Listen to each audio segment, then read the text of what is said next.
Hi, Tony here from Days Out Travel. I hope you're well. Today's theme is day trips. Day trips are one of the most interesting and fun things I certainly do on holiday, as it's a great way to get out, see different places, different things, experiences. So it's fantastic. I'd thoroughly recommend it. However, there are quite a few things that I've picked up over the years that have been rather irritating and can sour the atmosphere of a day trip. So today I'm going to go over 10 etiquette tips for day trips. Tip number one, and this is the golden tip to make sure the day starts off on the right vibe, is never ever be late for pickup. The way these days tend to work, you'll get the tour operator will send you a time. We will pick you up at 7 o'clock, 8 o'clock, whatever time it is. Please be at the lobby of your hotel 10 minutes before then. Really straightforward stuff. We've been on holidays where people have been half an hour, 45 minutes late. They've either gone to the wrong place, they've not set their alarm clock, or they've even forgotten that they were actually coming on a day trip. And we've been sat there in the van waiting for people to get ready. Now, obviously, these things happen.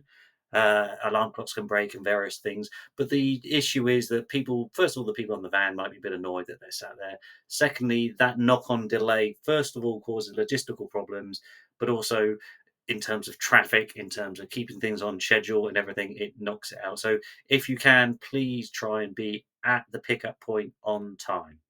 Tip number two is a follow on from tip number one, and it relates to the stops. When you stop, whether it's a service station, whether it's a monument, a museum, a vista, a walk, or whatever, please stick to the times they give you. The tour guides will give you a time, they'll say, be here at this point.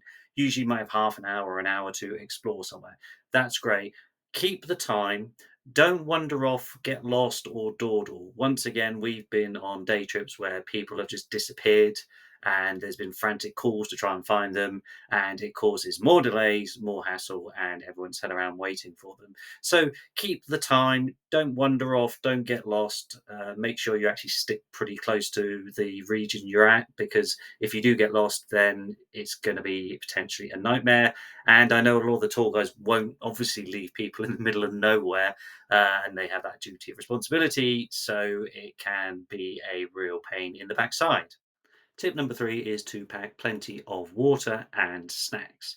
Your tour operator may bring you a little bit of something to eat or a small bottle of water, but don't expect a huge amount. And these trips can be really, really long days.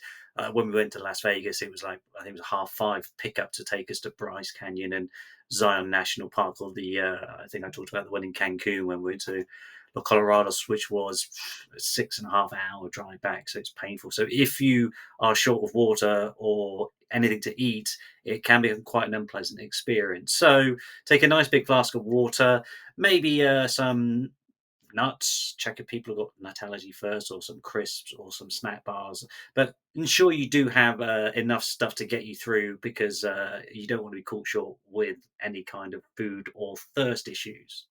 And speaking of being caught short, this one probably will go on my top 10 commandments of all travel, but this is so key to absolutely everything.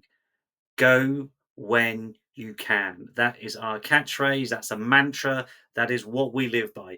Anytime you have the chance to go to the toilet, if it's a service station, if it's a cabin in the woods, wherever it is, go, because you do not know when you'll next get the chance to use the facilities. And sometimes these drives, as I said, could be very, very long. You may get stuck in traffic. You may not be anywhere near a toilet. So golden rule is go when you can, always go when you can, please, please, please. Moving on from bodily functions, now let's talk about the actual bus or the coach itself. One thing that's quite important is, more often than not, certainly if you choose a small group tour, which I prefer to do because the big ones can get a bit unmanageable and a bit rowdy, but certainly on those small group tours, do not take a ton of stuff with you on the bus. One backpack maybe, but no more than that. The seats are often very small, quite cramped. There's not a huge amount of leg room. So the more rubbish you bring on, the more hassle there's going to be, the cramper it's going to get. So make sure you travel light when it comes to bringing stuff onto any van or minibus.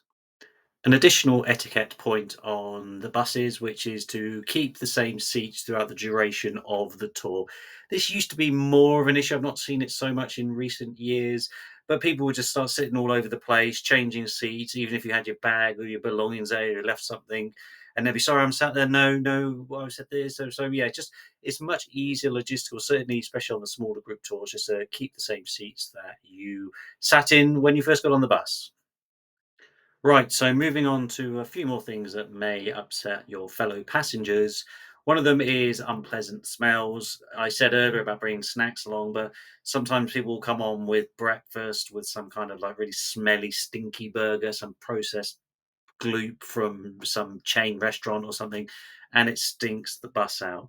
Likewise, anyone who is a smoker, just be a little bit aware that that smell can be fairly unpleasant and clingy, certainly in those confined spaces. So don't do things like that. Don't vape either in a van. That's really out of line.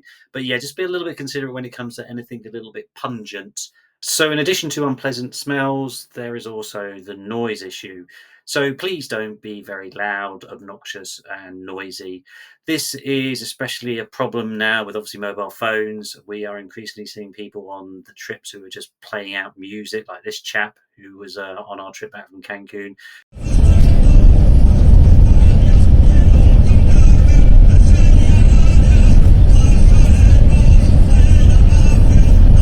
Playing music, playing games, not putting it on mute. So these aren't little kids either. These are fully grown adults. So you get all these little whirlies like bing jing ding, and it's just infuriating. So please don't be too loud. Likewise, people just screaming at each other in gibbering away. That's especially important on the way back from these trips because often people, it's been a long day, they're quite tired.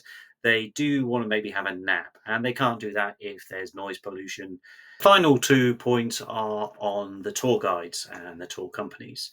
These people do work really hard, and it's often quite a tough job, lots of gigging involved. And even though the tours can be quite expensive, don't assume all of that goes to the tour guide. So please do tip them if you can. I have been on trips where the guides have been brilliant. They've worked their socks off, and they must have got like $30 of tips, with 20 of that coming from me. I see this especially, I think Australian tourists have got a bad reputation for this. And I think this will be changing. Similar thing with Chinese tourists. I've seen quite a lot of British tourists, also young people, and I understand money's tight, but do tip them if you can because they do a good job. And it's a cliche, but a lot of them survive on tips. Okay, final one for today then, and that is if you did enjoy your day tour, make sure you leave a positive review on TripAdvisor or any other website that does similar kind of travel reviews. These tour companies rely a lot on word of mouth and a lot on those reviews. So by giving them good feedback, if it has been good feedback, then that's a really good way for them to generate a little bit more publicity, get their profile raised and share on social media and all those sort of things.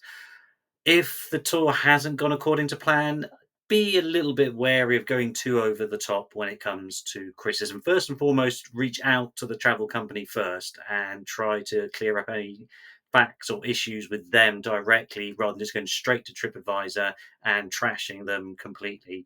I think it's important to try and be fair and balanced and pragmatic. So if one thing does go wrong, don't just write the entire experience off.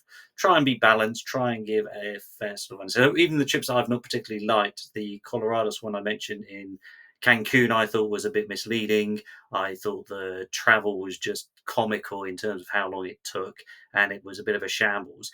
But I have to weigh that out with the plus side. So, the tour guide was fantastic. He was really nice. He helped us try and get through the various chaos. Some of the things, the mud bath and all this were great too. So try and balance it out as best you can and don't just go for the jugular because often these things are beyond those people's control and they can just get easily fired for those kind of bad reviews. But yeah, keep those in mind. So those are my travel etiquette tips for day trips.